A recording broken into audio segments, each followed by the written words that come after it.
Hello, welcome to episode 169 of the Epic Film Challenge 2, 1001 movies you must see before you die from 2000, The Gleaners and I, a French documentary directed by Agnès Varda, who is called, I think, the grandmother of the French New Wave. She was making kind of films before the French New Wave even was the French New Wave, and has a storied career of very different choices. You know, you have these narrative films, you know, typical stories, and then you have these documentaries that she made and kind of docudramas. I mean, her career is so interesting, and I've only just scratched the surface of it. I didn't know who this woman was until about 2 days ago when I sat down and watched The Gleaners and I. And I loved it so much that I delved into other films of hers that were available on Filmstruck at the time. Some of them have now gone and left the service, so I kind of felt like I needed to watch loads of them. And I've become entranced with this French director and her refreshing work. I find it so exciting as a film fan to get into stuff that's just different and it just feels fresh. And The Gleaners and I is definitely part of that. It's a documentary where she kind of takes us on a personal journey of her going and speaking to people in France who used to or still practice gleaning.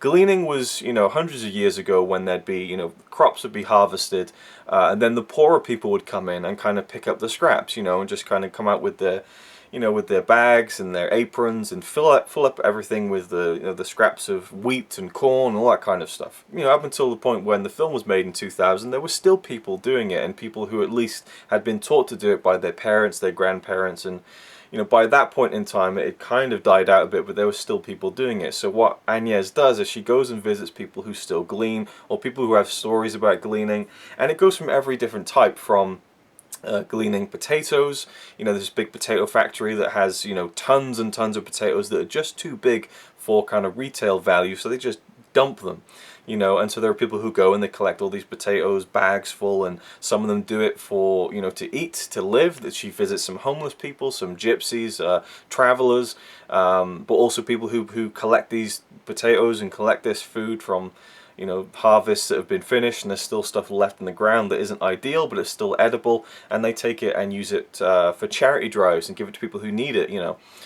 There's people she visits in the city, you know, the cities of France. She goes all around France at different places, and people who eat out of the trash, people who have a job, but they eat out of the trash because they have a strong kind of moral code where they just believe that this food shouldn't be wasted. And for me personally, I used to work at a Tesco, and every night we dump all the bakery, which, you know, all this bread and all this, you know, I mean, again, it's like cookies and stuff, so it's not really stuff that I get. Well, I guess starving people would eat anything, but, you know, obviously you wouldn't imagine, you know, sending off a care package of donuts to Africa. But the point stands, you know, all this food that was perfectly edible was getting dumped in the bin, and there would be people who would go to our bins outside the back of Tesco, and they would, you know, they take all the stuff. There's stuff that would get binned that was a couple of days out of date, but it's still kind of, you know, you can eat it. And one of the guys in the film says, you know, I eat stuff that's days out of date. You know, it's still good for 6, 7, 8, 9 days as long as you smell it and make sure it's okay.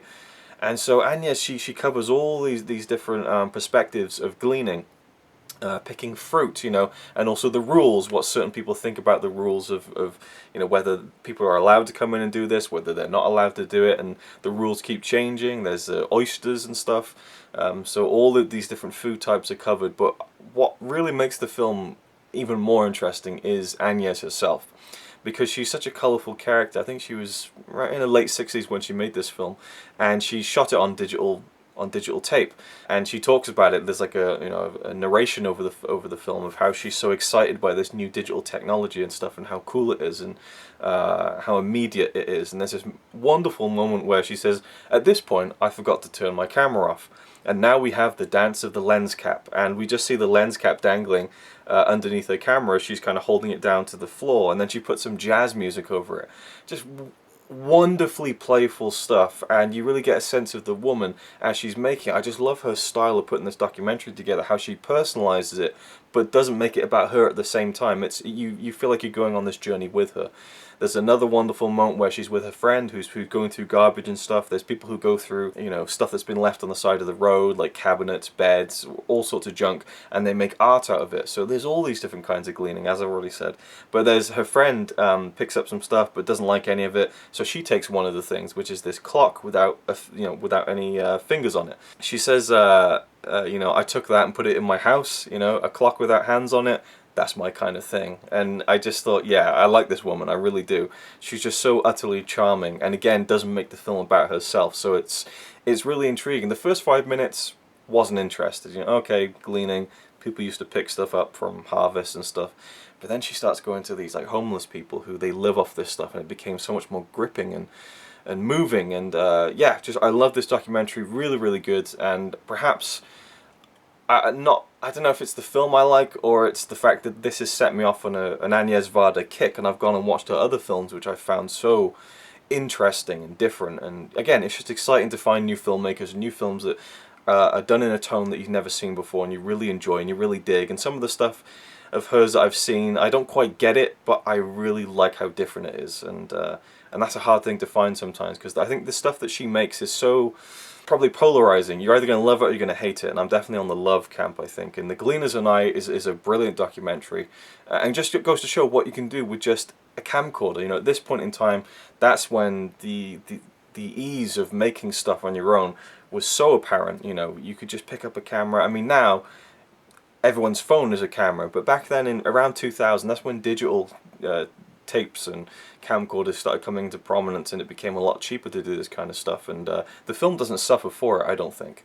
A couple of things in the film I didn't like. There's these kind of rap songs that get thrown in there about, you know, trash and stuff, and very dated, kind of jarring with the rest of the film. But it's one I'll definitely go back to, and I had a lot of fun watching. It really surprised me, and that's what I love about this series, about this book in general, is, you know, sifting through some of the bad ones, but getting to the real gems that are just so unexpected and that you would have never watched before. And that's definitely the case here.